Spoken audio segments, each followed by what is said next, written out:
여러분 혹시 논쟁 많이 하시나요? 논쟁.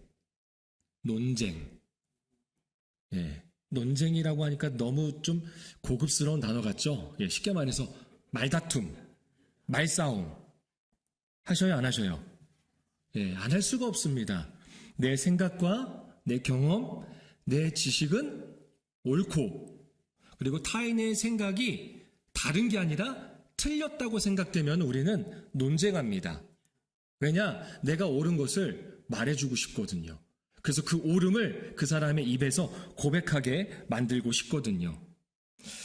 예수님께서 이렇게 말씀하셨죠. 무엇을 먹을까, 무엇을 마실까, 무엇을 입을까, 뭐 하지 말라고요?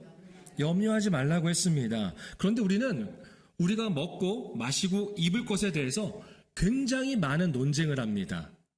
오늘 뭐 먹지? 야, 이게 더 좋은 거야.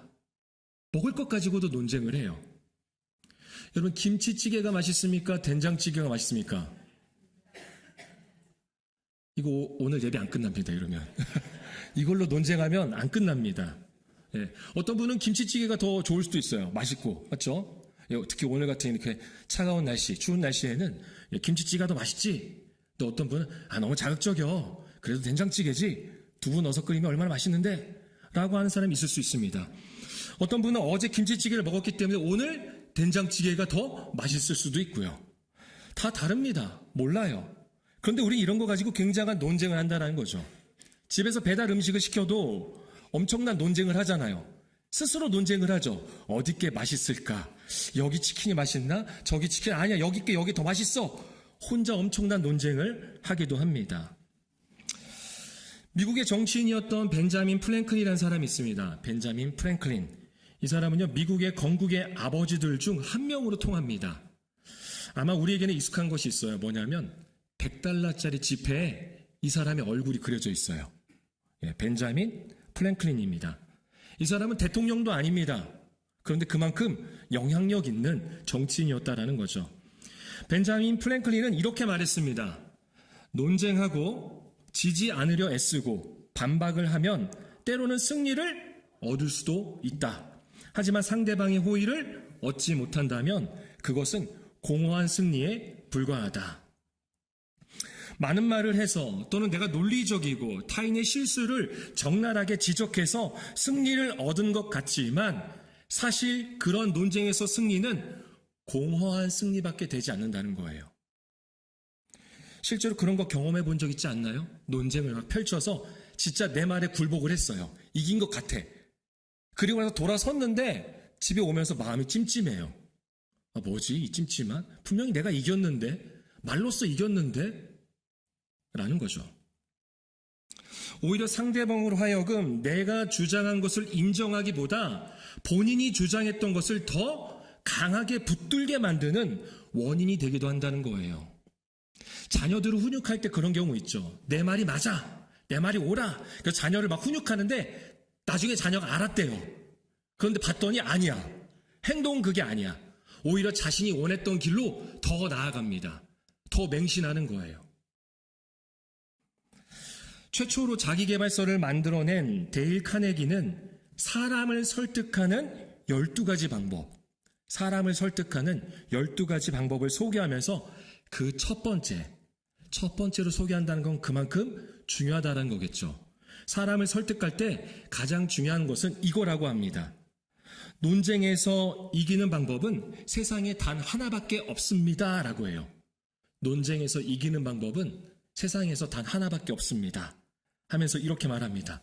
바로 논쟁을 피하는 것입니다. 논쟁을 피하는 것입니다.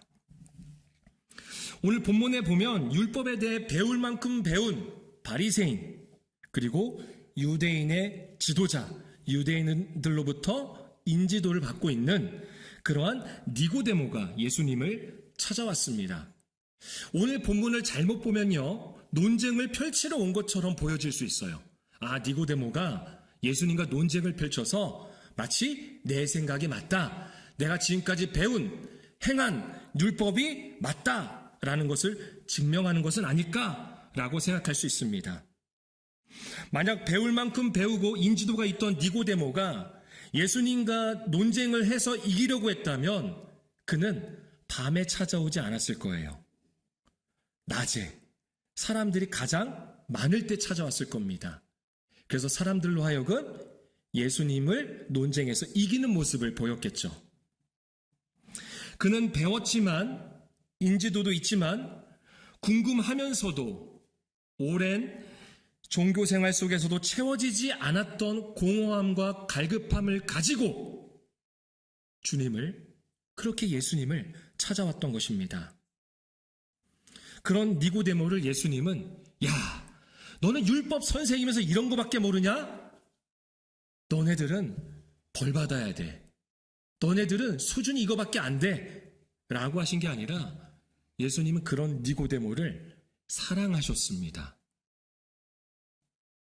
밤에라도 찾아와 묻는 니고데모의 태도를 아주 귀하게 여기셨습니다. 그리고 니고데모에게 하나님 나라는 어떻게 들어가는지 사랑이 담긴 설득을 하십니다. 예수님이 논쟁을 펼치시는 게 아니라 사랑이 담긴 설득을 하세요. 우리 10절 말씀 함께 읽어보겠습니다. 예수께서 그에게 대답하여 이르시되 너는 이스라엘의 선생으로서 이러한 것들을 알지 못하느냐. 이 말씀, 이 부분만 보면 예수님이 니고데모를 혼내시는 것 같습니다. 사실 혼날만 합니다. 혼날만 해요. 니고데모를 포함한 바리새인들이 당시의 성경이었던 구약에 대해서 제대로 이해를 했다면, 하나님이 주신 율법을 온전히 이해하고 따랐다면 율법의 완성으로 오신 예수님을 알아봤어야 되는 거예요. 그 예수님을 기대하고 있었잖아요. 그 메시아를, 그 그리스도를 기대했잖아요. 그런데 알아보지 못한 거예요. 그들이 원하는 그리스도는 이러한 예수가 아니었거든요. 그토록 율법에 대해 많이 알고 율법을 편협하게 행위적으로 따랐던 그들에게 있어서 예언된 그리스도는 율법을 따랐던 자신들은 구원을 받고 우리 외에 나머지 사람들은 심판을 받는 그러한 상황을 생각했습니다. 우리는 구원시키고 나머지 사람들은 당연히 심판받아야지. 우리는 율법을 따랐으니까, 율법을 배웠으니까, 그리고 나머지 사람들은 다 당연히 심판하셔야지 라고 생각했던 거예요. 그래서 자신들의 삶을 종교에 열심으로 바친 바리새인들은 예수님을 거부했습니다. 이어서 11절 말씀 볼까요? 11절 함께 읽겠습니다. 진실로 진실로 내게 이르노니 우리는 아는 것을 말하고 본 것을 증언하노라. 그러나 너희가 우리의 증언을 받지 아니하는도다. 1절부터 말씀에 보면은, 그러니까 니고데모와 예수님의 대화에 보면은 예수님께서 진실로 진실로라는 표현을 3번 쓰십니다.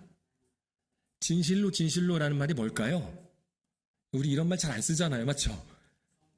정말로 정말로, 진짜로 진짜로 이런 거예요. 예. 그런데 이게 우리 신앙인에게 있어서 좀 더 깊게 와닿는 말이 있습니다. 원어예요. 제가 원어를 최대한 좀 안 쓰려고 하는데 이 원어는 여러분들이 들었을 때 아! 라고 하실 거예요. 이 진실로라는 말의 원어는 아멘입니다. 아멘. 그러니까 예수님이 아멘, 아멘 하고 말씀하시는 거예요. 그만큼 강조하시는 거죠. 우리가 책을 읽다 보면은 중요한 부분 어떻게 해요? 빨간 펜으로 밑줄을 쭉 긋잖아요. 또는 달력에 있어서 중요한 날짜는 어떻게 해요? 표시하잖아요. 이렇게 빨간색으로 표시하든지 막 별표로 하든지 어떻게든 표시를 합니다. 그런 것처럼 예수님께서 강조하시는 거예요. 진실로 진실로 아멘 아멘이라고 말씀하시는 거죠. 예수님 시대의 니고데모를 포함한 바리새인들이나 그 당시의 유대교, 그리고 오늘날의 교회를 비교해 봤을 때 뭐가 다를까요? 만약에 크게 다른 부분이 없다면,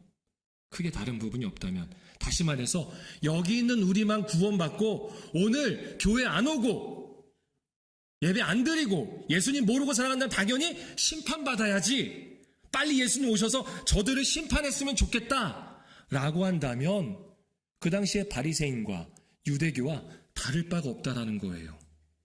이것은 결국 우리 또한 예수님을 거부하는 모습입니다.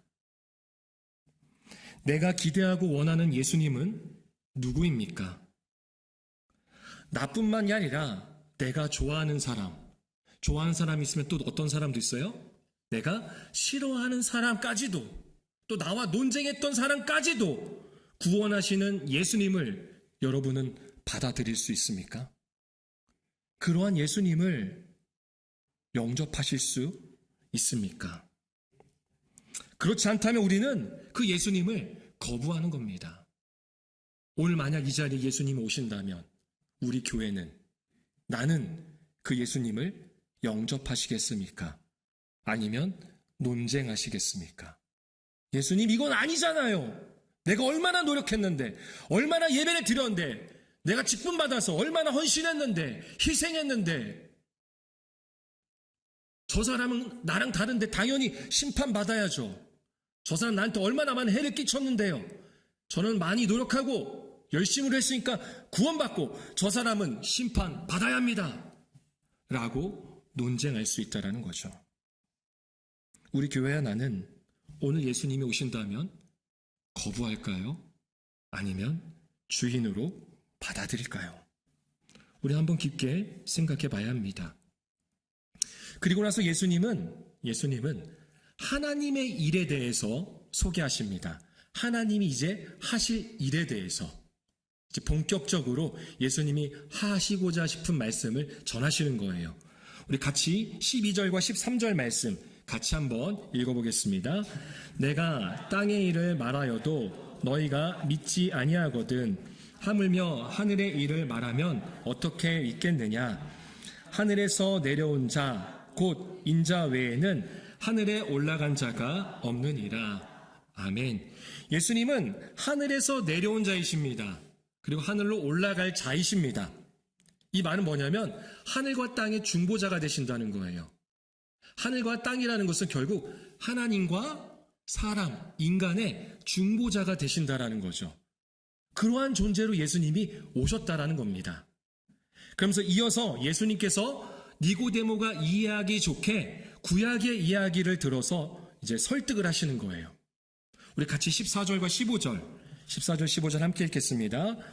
모세가 광야에서 뱀을 든 것 같이 인자도 들려야 하리니 이는 그를 믿는 자마다 하나님의 일을 소개하는데 그것은 바로 십자가입니다. 이 예를 들어서 말씀하시는 거예요. 과거 이스라엘 백성들이 하나님의 인도하심에 따라서 인도하심을 받아서 이집트에서 애굽에서 나오게 되잖아요. 출애굽하잖아요. 그리고 나서 어디로 가죠? 가나안으로 바로 들어갔나요? 아니죠. 정말 중요한 곳, 꼭 있어야 하는 곳. 하지만 우리는 싫은 곳 어디예요? 광야. 맞습니다. 광야로 향하게 됩니다. 광야에서 생활한다는 게 쉬울까요? 어려울까요? 네, 어렵죠. 당연히 어렵습니다. 우리도 힘들 때 광야라는 표현을 이렇게 의미적으로 사용하잖아요. 상징적으로, 비유적으로 표현하잖아요. 힘들고 어렵습니다. 광야는 아무것도 없기 때문입니다. 그래서 하나님은 아무것도 없는 그곳에서 그 백성을 인도하시면서 물도 주셨습니다. 그리고 먹을 것도 주셨어요. 만나와 메추라기도 주셨습니다. 그리고 이곳은 낮에는 굉장히 뜨겁습니다. 그래서 뜨거운 태양을 막아줄 구름 기둥으로 인도하시고 밤에는 엄청 추워요. 요즘 날씨 춥죠? 제가 사막에서 근무한 적이 있었는데 이거보다 더 추워요. 신기할 정도예요. 진짜 춥습니다. 그런데 그 추위로부터 밤에는 막아줄 불기둥으로 인도하셨습니다. 다른 민족과 다른 나라들로부터 하나님은 지켜주셨습니다. 그런데 그럼에도 불구하고 이스라엘 백성들은 뭐래요? 불평과 원망을 하는 거예요. 불평과 원망을 합니다. 왜 애굽에서 나오게 했느냐? 왜 광야에서 죽게 만드느냐?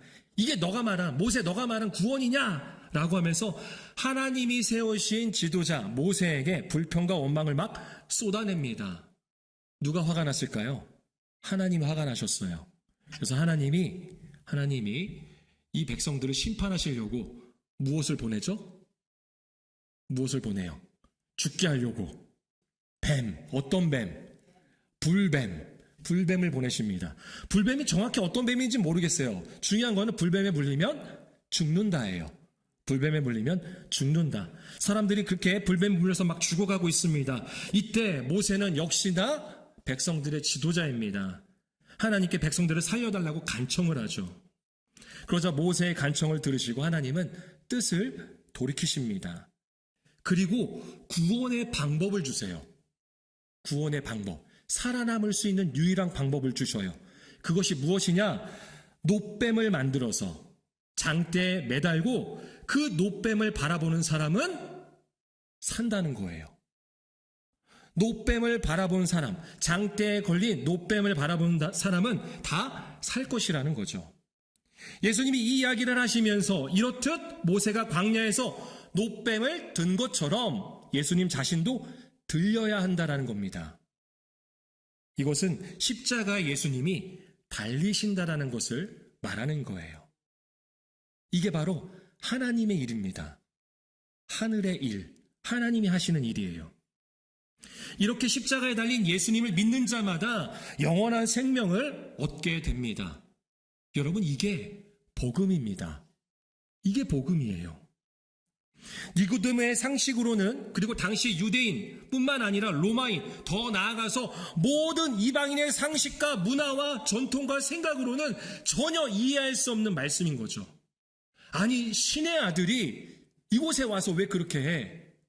신을 따랐다면, 그렇게 율법을 열심히 따랐다면 당연히 구원해줘야지. 우리만 구원해줘야지.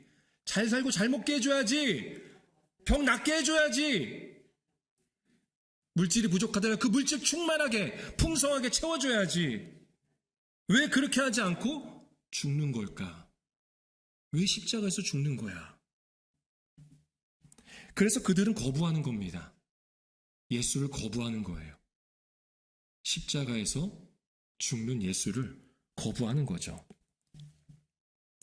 하지만 하나님의 이 엄청난 사랑임을 예수님은 니고데모에게 전합니다. 우리가 잘 아는 말씀이죠. 성경 66권을 한 절로 요약한다면 보통 이 말씀을 떠올립니다. 바로 요한복음 3장 16절의 말씀이 그리고 나서 이어지는 거예요. 우리 같이 한번 요한복음 3장 16절 말씀 함께 읽겠습니다. 하나님이 세상을 이처럼 사랑하사 독생자를 주셨으니 이는 그를 믿는 자마다 멸망하지 않고 영생을 얻게 하려 하심이라. 아멘. 저는 이 말씀이 예수님께서 니고데모를 설득하는, 사랑을 담아서 설득하는 모습처럼 보여집니다. 마치 예수님을 거부하는, 그런 하나님의 아들을 거부하는 사람들에게 하나님이 그냥 사랑을 막 쏟아 부으시는 것 같습니다. 안 되니까. 스스로는 도저히 감당할 수 없으니까.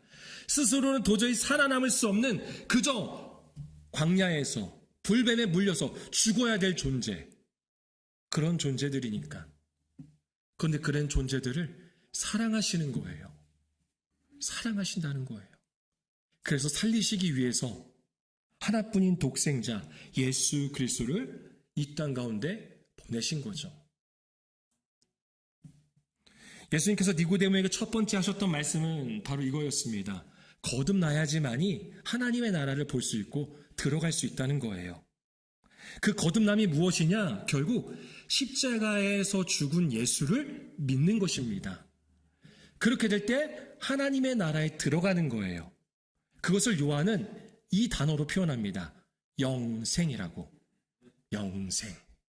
하나님의 나라에 들어가는 것이 영생입니다.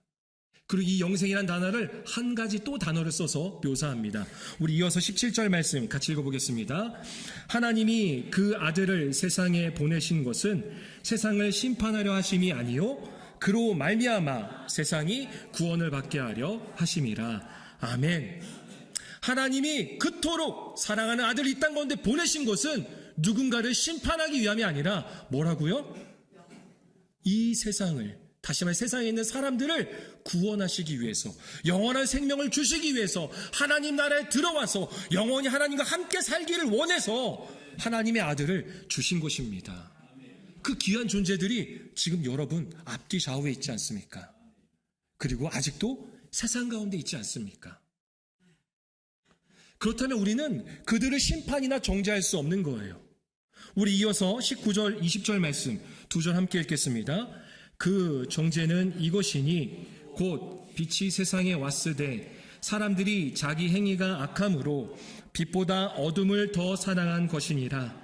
악을 행하는 자마다 빛을 미워하여 빛으로 오지 아니하나니. 19절 시작은 그 정죄는 이라고 합니다. 다른 성경은 이것을 그 심판은 이라고 해요. 그러니까 하나님께서는 정죄하지 않으십니다. 심판하지 않으시려고 먼저 예수님을 보내주신 겁니다. 그런데 때로는 자격 없는 우리가 누군가를 심판하려고 할 때가 있다는 거예요. 하나님께서 영원한 생명을 주시고 구원을 주시고 하나님 나라에 온전히 영원히 함께하기 위해서 아들을 보내시면서까지 살리신 존재인데 우리가 그 존재를 정죄할 때가 있다라는 겁니다. 이거는 어둠에 있는 모습입니다. 악을 행하는 어둠 가운데 있는 빛을 싫어하는 모습이라는 거죠. 우리가 자격이 없지만 하나님의 아들을 통하여서 구원을 받고 영원한 생명을 얻고 그렇게 믿음을 주셔서 하나님 나라의 백성이 되었다는 것을 고백한다면 우리는 그 누구도 심판하거나 정죄할 수 없습니다. 우리 마지막으로 21절 말씀 함께 읽겠습니다. 진리를 따르는 자는 빛으로 오나니 이는 그 행위가 하나님 안에서 행한 것임을 나타내요. 진리를 따르는 자는 빛으로 가게 되어 있습니다. 빛으로 오신 예수를 따라가는 거예요. 제가 이렇게 사역을 하다 보니까, 목회를 하다 보니까 그런 얘기를 종종 들을 때가 있었습니다.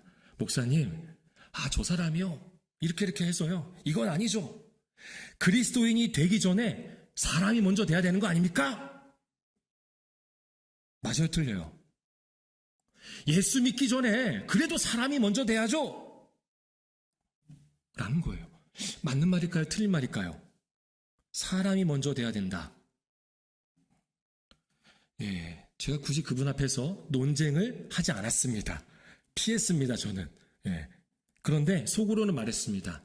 생각해 보니까 이건 틀렸다. 아니다라는 거예요. 여기서 말하는 사람은 즉 이 세상의 도덕적 기준, 사회적 기준으로 살아가는 것을 의미합니다. 그런데 그리스도인들이 그러한 기준에도 못 미치게 살아가니까 이런 소리를 들었다라는 거죠. 우리가 온전하게 예수 믿는 모습으로 살아간다면, 진짜 그리스도인으로 살아간다면 그런 소리 들을 수가 없어요. 오히려 그 이상으로 도덕적이고 사회적인 모습을 보일 수밖에 없습니다. 그리스도인이 되었다라는 것은 하늘에서 이 땅에 오셔서 빛이신 주님이 어둠인 우리에게 오셔서 하나뿐인 하나님의 아들이 그를 거부한 우리에게 오셔서 십자가에 죽으신 것을 믿고 고백하는 것입니다. 그래서 나에게 주신, 나를 구원하신 그 사랑이 날마다 충만한 거예요. 그 충만함으로 누군가를 대한다면 이런 소리가 나올 수 없는 거예요. 그리스도인이 되기 전에 사람이 돼야죠. 아니요. 진짜 그리스도인이 되면 되는 겁니다. 진짜 예수를 믿으면 되는 것입니다. 하나복 네트워크 대표인 김영구 목사님은 오랜 시간 교회를 다니고 신앙생활을 했음에도 왜 허전함, 공허함을 느끼는 걸까에 대한 부분을 이렇게 말했습니다. 왜 많은 사람들이 종교 생활을 하면서 내면은 비어 있을까? 그 이유는 거듭나지 않아서이다. 거듭나지 않아서이다. 예수님을 믿지 않아서이다. 하늘로부터 다시 태어나지, 하나님으로부터 새롭게 태어나지 않아서이다 라는 거죠. 자신의 영적 상태가 얼마나 빈곤하고 아슬아슬하고 처절한지 모르기 때문에 예수가 나를 위해 죽었다는 이야기가 아직 기쁜 소식이 아닙니다. 그래도 좋고 안 그래도 상관없다고 생각합니다. 여러분, 기독교는 종교 생활하는 곳이 아닙니다. 거듭남, 위로부터 태어난 것입니다. 다시 말해서 하나님으로부터 태어난 새로운 존재가 되는 거예요. 하나님으로부터 태어난 새로운 존재가 되는 거죠. 여러분들 각자의 부모님이 계시죠? 혹시 그냥 태어나신 분 계십니까? 성령으로 잉태되신 분 계십니까? 없죠. 다 부모님이 계실 겁니다. 좋든 싫든 그 부모의 딸과 아들이 되는 거예요. 그래서 어떤 경우에는 이런 말도 하잖아요. 내가 저런 부모 밑에서 자랐으면, 저런 부모님이 나를 태어나게 해주셨으면 얼마나 좋았을까. 저런 분이 나를 낳아주셨으면, 이런 말도 씁니다. 사람에게까지 이러한 고백을 쓰는데, 거듭남, 하나님으로부터 태어난다는 것은 결국 뭐예요? 하나님의 자녀라는 거예요. 하나님의 아들, 하나님의 딸이라는 고백을 하는 거죠. 그렇게 살아가는 것을 배우는 것이 바로 기독교입니다. 여러분, 이것은 상징과 비유가 아닙니다. 진짜가 그렇습니다. 성경은 하나님이 우리를 자녀 삼아 주었다고 성경은 기록하고 있습니다. 그래서 이 땅에서 하나님의 아들로서, 딸로서 살아가는 것입니다. 이것이 위로부터 태어남, 바로 거듭남인 것이죠. 하나님 나라에 들어가는 영생과 구원을 얻은 자, 그러한 모습입니다. 기독교는 형식과 어떠한 일반적인 종교가 아닙니다. 어떠한 제도가 아닙니다. 그렇게 하나님의 딸, 하나님의 아들로서 이 땅에 살아가는 거예요. 보여주는 거예요. 말씀을 정리합니다.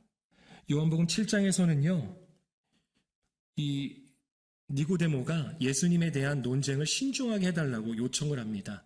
그러니까 적법한 사법 절차에 따라서 잘 진행해달라고 요청을 해요. 그의 변화된 모습이죠. 또 19장에서는 아리마대 출신의 요셉과 함께 예수님의 시신을 장사하는 대범한, 정말 믿음이 없이는 할 수 없는 모습을 보입니다. 외적으로는 이런 모습을 보이지만 근데 진짜 중요한 변화가 있습니다. 그것은 그가 하나님의 아들과 딸, 다시 말해서 하나님의 자녀가 되었다는 거예요. 하나님 나라의 백성이 되었다는 겁니다. 영생, 구원을 얻게 되었다는 거죠. 그의 신분에 변화가 일어난 것입니다. 이것이 진짜 변화입니다. 이러한 변화가 일어난다면 어둠에서 빛으로 나오게 되어 있습니다. 오늘 우리의 삶이 그렇게 변화되기를 소망합니다. 올 한 해 2026년도 그렇게 우리가 변화되기를 소망합니다. 십자가에서 죽으신 예수 그리스도를 믿는 고백을 통하여서 우리가 하나님의 자녀, 하늘나라의 백성, 영원한 생명과 구원을 받은 자라는 사실을 기억하면서 삶 가운데서 선포하는, 그렇게 빛에서 어둠으로 나아가는 그러한 주님의 자녀가 되기를 소망합니다.